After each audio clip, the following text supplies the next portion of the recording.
of people have said to me this week, "Oh, farmers have got the hump, haven't they? What's all that about? Is it because of Brexit? Is it because of Brexit?" And I said, "No, it's not because of Brexit. How can it be because of Brexit? The German farmers are rioting. The French farmers are striking. How can it be because of Brexit? It won't matter if we're in the EU or not. In fact, nothing matters if we were in the EU or not. The EU is part of a globalist agenda, and all we did really was put the brakes on for 5 minutes, because they'll still do everything they wanted us to do, even though we've got our own sovereignty. It's a much bigger plan than whether we're in the EU or not. In hindsight, probably all we did was made sure we had to fill in 2 more forms to go on holiday, because we didn't leave on World Trade Council terms like we should have done. Complete break. Wouldn't have had the Northern Ireland problem. Northern Ireland's still a part of Great Britain as far as I'm concerned, and look what we've done to them. That's down to the Tories, but Labour would have done the same. They're all WEF puppets, and as soon as people realise that, the better. We need to start to fight back.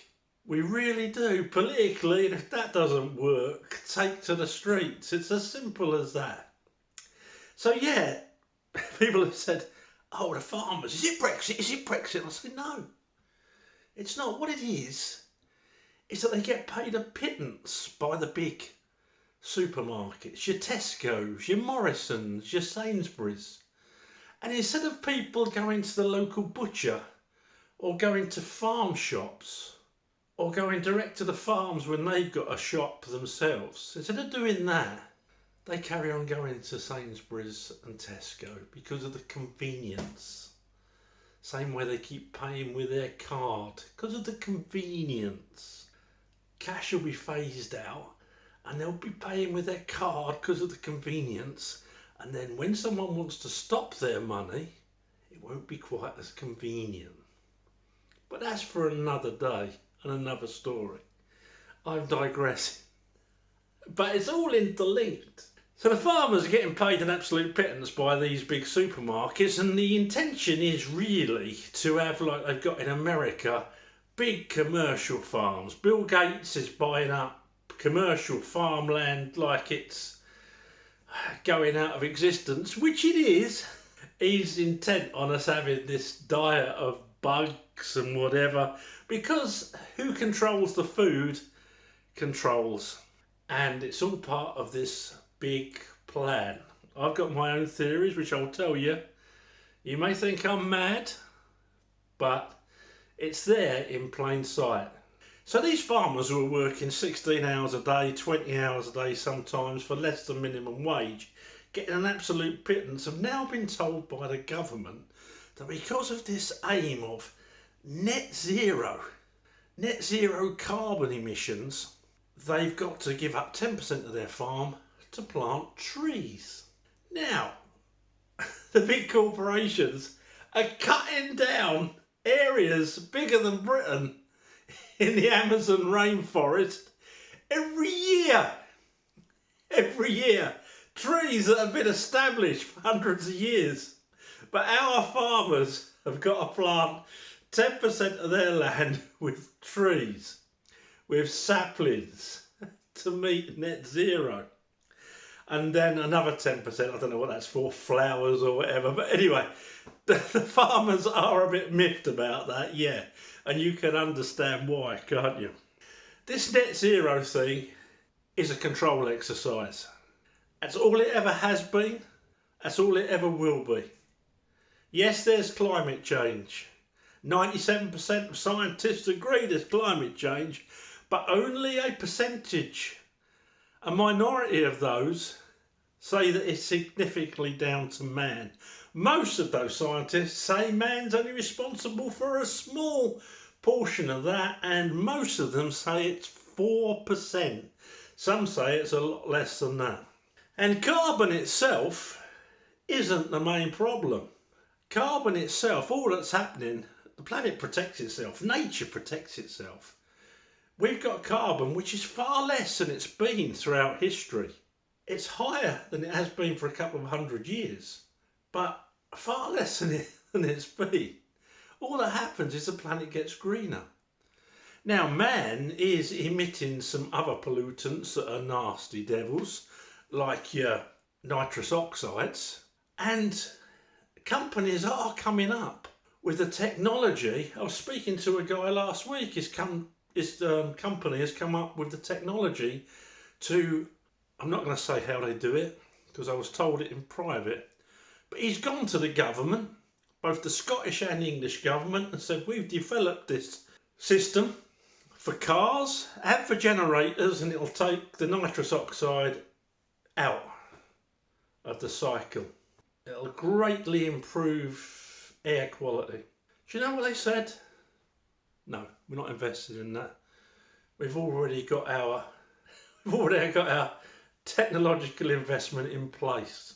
And that tells you everything. This isn't about your air quality. It's about control. They want 15-minute cities. They want you in electric cars that they can stop and start when they want to. They want air travel just to be for the elites. Do you think ULEZ, is it ULEZ? The scheme that psychopath Khan has brought in London and Glasgow and other places of copying. Part of, I think it's Plan 100 that councils are bringing in all over England, Scotland and Wales, and the councillors haven't got a clue what they're bringing in or why they're bringing it in. They're bringing in this Plan 100, all these net zero measures, and they haven't got a clue why. And look at ULEZ. Oh, people, we want the air quality better. But if you pay £12.50 every time you leave the house, forget about the air quality. But you know the real exercise and why it's being done? It's so they can put cameras up everywhere. Not just in London, but in Glasgow, everywhere.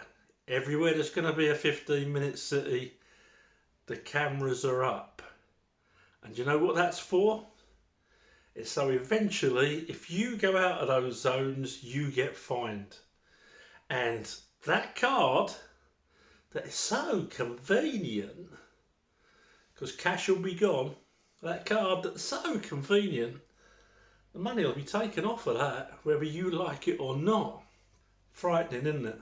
So yeah, these farmers who have now got to grow trees and whatever with their land, they've also got to cut back on livestock by, I think it's 2030, a cull of the livestock, because the cows are obviously farting too much, which is a big problem. And they also say that they're going to come for your cats and dogs. Don't believe me? Look at this. Yeah, the World Economic Forum. So yeah, because the farmers, they've had enough. We need to stay in control of our food. Once governments have got control of your food, oh yeah, eat them bugs. And who knows what else they'll put in it. Now, if this is, as I think, well, no, I'll go back. I watched a couple of programs. I've read a couple of books. Now, Dr. Niall McRae, he's done a lot of study into the elites and their theories on eugenics.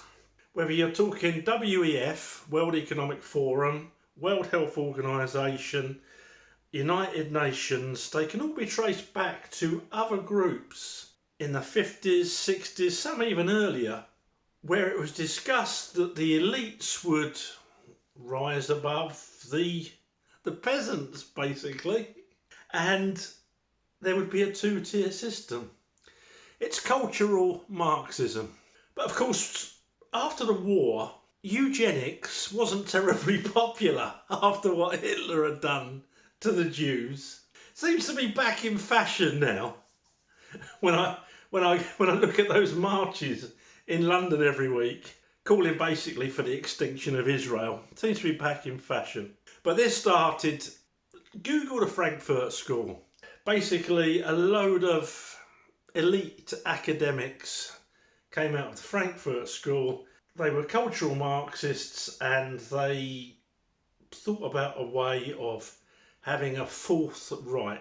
While you're at it, also look up the Institute of Sexology. That goes way back to 1919, and that'll really show you why we've got such a lot of perversion going on, and why they're going for our kids. Again, cultural Marxism. It's a slow way of breaking down society, but BLM, the paedophiles, what they're called now. It's a way of breaking society down, sexualising kids, making paedophiles socially acceptable. When at the moment you've got a big phase of transgenderism, you've got a big phase of drag queens reading little kids stories at school in their suzzies and bras and suspenders. It's crazy. I never thought I'd see this, and I never thought I'd see this with no kickback, but we're all witnessing it, and I'm so pleased that at last the farmers at least are kicking back. So they call it this breakdown society that cultural Marxism, the woke mob, won. And some of them, I mean, I feel sorry for them, because some of them don't even realise that that it's what it's all about. Some of them think I'm a nice person and I want to be with the nice people.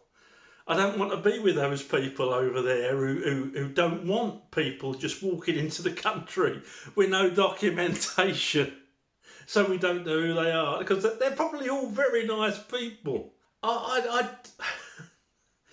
I think some of these people, they must spend a lot of time on social media, and they must have, I don't know if they've got so little brain, or if they're so worried about people thinking they're not nice people that they'll accept anything.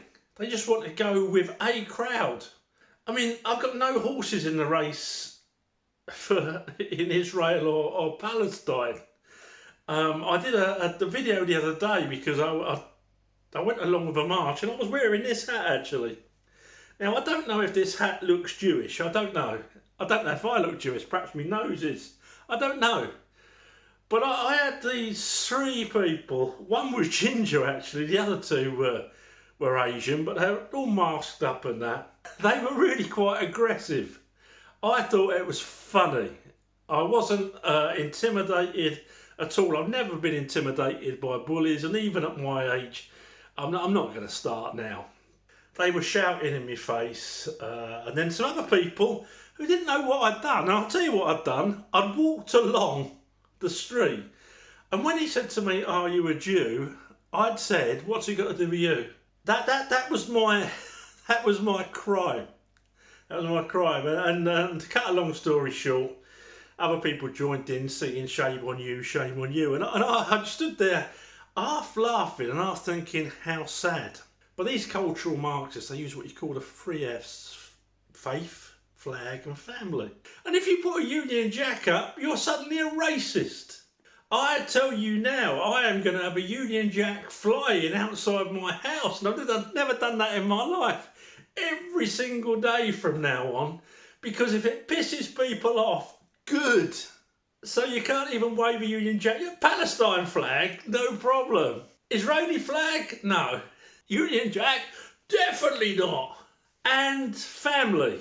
You know, we always had sort of marriage as being an institution which was the best to bring children up, a man and a woman, going back to the Christian values. And people like BLM, they want to break down the nuclear family because it's strength. It's where people discuss things, and it's where children are educated. It's where parents are educated as well. It's sitting around a table, discussion, bonding. They don't want any of that, and so sadly that's going as well. And so their long march is almost complete. The cultural Marxists are almost in. There's a guy this week, not a particularly pleasant guy by the sounds of it, and I don't really agree with everything that, well, not a lot, that Patriotic Alternative says, but he got given 2 years for putting stickers out saying things like a minority in our own country in 2066. There was nothing inciting hatred. There was nothing that said, oh, please go out and put an axe in an immigrant's head. There was nothing that said whites are better than Islamists or Muslims or whatever. Nothing like that. But he got 2 years, and he had some. I would always worry about someone that had a picture of Hitler in the house, to be honest. But he had a picture of Hitler, and the judge basically put him away for that. It would seem, because you could tell what sort of person he was from the picture of Hitler. I think that's a dangerous, dangerous road to go down. And it was the same week when an Islamist rapist who raped a 12-year-old girl got community service. The guy with the stickers is doing 2 years. He's probably in a shower somewhere, bent over by the prison rapist. And the rapist is out painting an old lady's wall. I hope her grandchildren aren't round. So, the two-tier policing and the justice system, they've got everything. They've got the schools, they've got the universities, they've got the media, they've got everything. So we all remember, I think, when the virus came upon us and all the pandemic planning from previous years that had been built up over the last 100 years got ripped up overnight, and we went into a Chinese-style lockdown state for a virus. So people say to me, when did you first think? Because there was a few things that didn't ring true to me. There was some propaganda on BBC that had been used for the SARS-1 epidemic. I'd seen it before, but it was presented as news on the BBC. And there were people falling down in the street. And there were people with hazmat suits picking them up and putting them into ambulances. If it was that dangerous, stick them straight in a hearse. But they're putting them into ambulances and off they toddled. And I thought, that's weird, because I've seen that before. And then I saw Chris Whitty say that masks weren't any good, waste of time. For viruses, waste of time. And I looked it up, and a few other really good virologists and immunologists saying, yeah, masks are a waste of time. That's why we've not got it in the pandemic protocols. And the same Chris Whitty said, yeah, I think at most this is going to kill 0.1% of the population, because it is a bad coronavirus. It's like a really, really bad cold, like a flu, and it's going to go for the elderly, and it's going to go for those with comorbidities. He actually said that right at the start. Then all of a sudden, we've got SAGE. We've got lockdowns.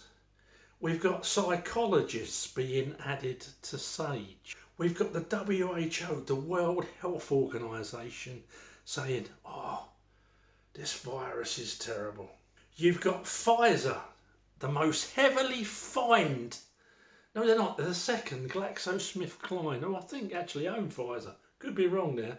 The second most heavily fined company in pharmaceutical history, of over $3,000 million worth of corporate fines for telling porkies about their products and selling products that have been well and truly iffy. Suddenly, in 6 months to a year, they've got a vaccine, an mRNA vaccine, that the maker of the technology, Dr. Robert Malone, he says, no, it's not been tested enough. This technology wasn't meant to be used like this. It's not been tested enough. And they were saying he was mad. They were saying they wouldn't listen to him. They wouldn't listen to him on the he's invented it. He's done all the tests. They wouldn't listen to him. He's suddenly mad. So when people said to me, are you having the shot? I said, no. I'm going with the madman that invented it. I'm going on my own eyes because I haven't seen anyone drop in the street yet. And yeah, there is a real bad virus about, but I'll take my chances. I still went walking about. I didn't go near anyone. I went walking about. I went walking. And then you got the police coming down so hard, putting old ladies in handcuffs, throwing them in the back of vans because they're protesting that they should be allowed basically out of the house. Look at the police now on these Palestinian protests. It's control. It's total control. And when Blair got in, he got the Climate Change Act 2008 through Parliament, and one of the parts of that law is it's illegal to contest climate change on television. Are we in Britain or are we in China? Have I gone asleep and woken up in a different country? And that's Blair and that's Brown, and both of them are puppets of the World Economic Forum, and so Sunak and so Starmer. And there are still people out there so asleep or so gullible or so brainwashed that they're arguing over whether to vote Tory or Labour. What is wrong with you? I just don't get it. I'm not the brightest man in the world, but please, just see what's in plain sight. In 1947, Julian Huxley, he was the brother of Aldous Huxley, who wrote Brave New World. He was high up in UNESCO, which was part of the United Nations. He said basically, because as I said earlier on, Hitler didn't really make eugenics terribly popular. So he basically said, and I can't remember the exact wording, he said eugenics isn't really popular with the public at the moment. We're going to make it green. So right from that time, it was planned. Depopulation. I don't know if these injections were part of that. I honestly don't know. Someone said to me the other day, well, some people aren't even affected by it. And I said, yeah, well, if everyone was dropping dead, because we have got big excess deaths, I don't know if it's related or not, but I think there should be an inquiry into it. I'm not a doctor, but I would like to know if there's any correlation between having the COVID vaccine and myocarditis or these turbo cancers, and I think there should be an investigation. Why MPs aren't listening when there's more excess deaths than there were during COVID, I don't know. I would have thought they would have had a meeting after the news every night where they were paraded out with what's the other geezer, Valance, who made an absolute fortune with his shares in GlaxoSmithKline over the COVID period. Bring him out with his Securicor cases full of money and say, excess deaths. How many have we had today? And there'll be a big rolling, like a game show, and it'll say, oh, this week we've had 3,000 excess deaths. Same as they did in COVID, only the numbers are a bit bigger now. Something's happening.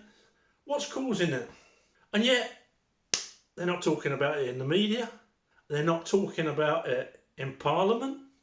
And the Office of National Statistics have even changed the way they count the excess deaths so they're smaller. You couldn't write it. Well, you could. Orwell probably could have done. And I was thinking the other day about brainwashing, because people were brainwashed during COVID, weren't they? Advert. And I heard people arguing, vaxxers and anti-vaxxers. It was all tribal again, and divide people and conquer. And that's what they do. That's what they do. They want divided people. They don't want people all pushing in the same direction. And people are so stupid and so tribal that they'll split over anything and everything. There's people on that social media still wanting independence for Scotland and Wales, and they can't see the big picture. They can't see that we're all gonna be under the jackboot. It don't matter what. It doesn't matter about country lines. We're all gonna be under the jackboot if we don't push back. It'll be a different jackboot, and it won't be a far right one. And now, of course, with the climate, the weather forecast, when it goes red, if it goes over 20 degrees, you've got a red map. Red for danger. I watched an interview with Darren Brown. I think it was Darren Brown, or was it the other one? And they said if they were going to brainwash a whole nation into being scared of climate, the first thing they do is have a red weather map. Red danger. Danger road signs. Red. And that's what you've got. And it has to stop raining, the bloody thing goes red, doesn't it? And if it's raining, it's blue, and there's people drowning. That's what you want. People drowning at the bottom. And Bill Gates, by the way, he's so scared of climate change, he's so worried about it that he's just bought a £43.5 million beachfront home. How about that? So yeah, again, and I've just seen another advert. If you go walking, this is by the Scottish Government. If you go walking, it's good for your heart, it's good for your health, and it's good for the planet. No emissions. 15-minute city. Everything I need in walking distance. No travelling allowed outside city boundaries. We're being brainwashed. There is no evidence. There's no evidence at all to back this up. And don't get me onto electric cars. Don't get me onto electric cars. Those poor little kids in Africa, little black kids, mining cobalt and lithium to go in these electric cars that are dangerous, heavy on the roads, and their carbon footprint, if we're really worried about carbon, is far in excess. It's far in excess for the first, I think it's 100,000 miles to the normal vehicle. And some of the other horrible gases they throw out in the production of them, you don't even want to know about. Google it. It's all about control. Lee Anderson in trouble this week for saying that Sadiq Khan has handed London over to his mates, the Islamists. No, his mates are the globalists. He's a WEF puppet. He's actually appeared on some boards, on some committees. I don't know how much backhander these people are getting. I don't know what they've been promised. But he's a globalist. And you're being fed propaganda. And a lot of you are sucking it right up. Why? Just use your eyes.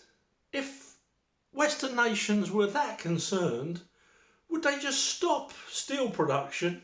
Or would they do what they're doing now and just put it all in China and Indonesia, and our oil refining being done in Russia? So what we've done with our deadly CO2, we've moved it. Still knocking out the same amount. In fact, we're knocking out more.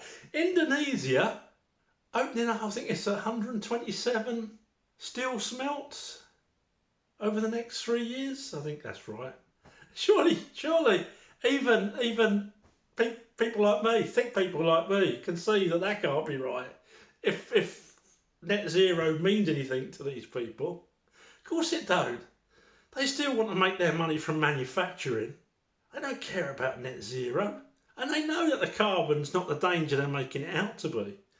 And they've got the technology coming along to get rid of those other nasty gases, but they're not interested in investing in it because it wouldn't make them as much money. They've already committed their money. I hate them. I'll be honest, I hate them. So they're not paying the farmers very much, but these supermarket giants are making fortunes, absolute record-breaking profits. And no wonder you can see the way prices have gone up. I have to laugh. I'm not an economist. I'm like probably most of you. Inflation's gone up 10%. Oh, good news this month. Inflation's gone up 4%. We're all running around the room, skipping and jumping. We haven't got a clue what that means in reality. We just go and look at our tin of soup. Our tin of soup that was £1 last year is now £1.70. Now, I don't know how that relates to 10% or how it relates to 4%. To me, it just relates to blooming expensive. And it's happened to all the foods and all the drinks. It's absolutely shocking. So, I bet that really irks the farmers. It really irks the shoppers. Only people it don't irk is the shareholders. And I think it's all part of the plan. The World Economic Forum, Klaus Schwab and his band of merry men, Sunak, Starmer, Jeremy Hunt, Tony Blair, all the usual suspects, Gordon Brown, the Miliband brothers, what's that little psycho in London, Sadiq Khan, you name it, they're associated with the Davos crowd. The mantra of the World Economic Forum, and it's not me being a conspiracy theorist, go and look it up, is you'll own nothing and you'll be happy.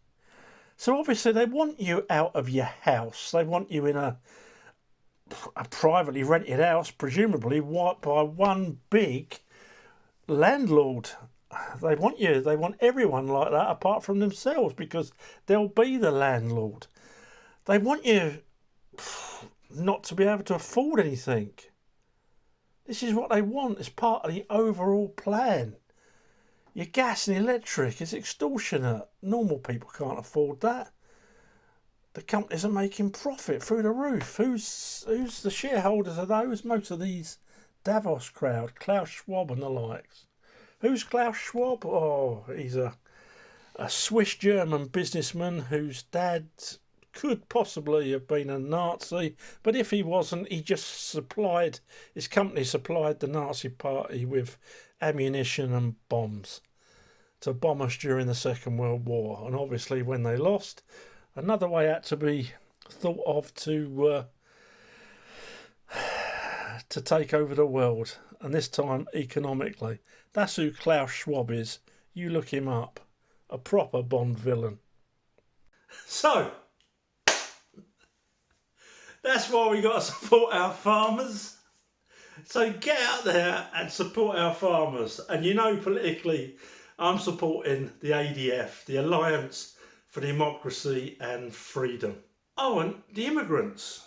I don't know, I've heard a few theories. Why would you let people with no documentation, not running away from war zones, just walk into the country? You don't know who they are.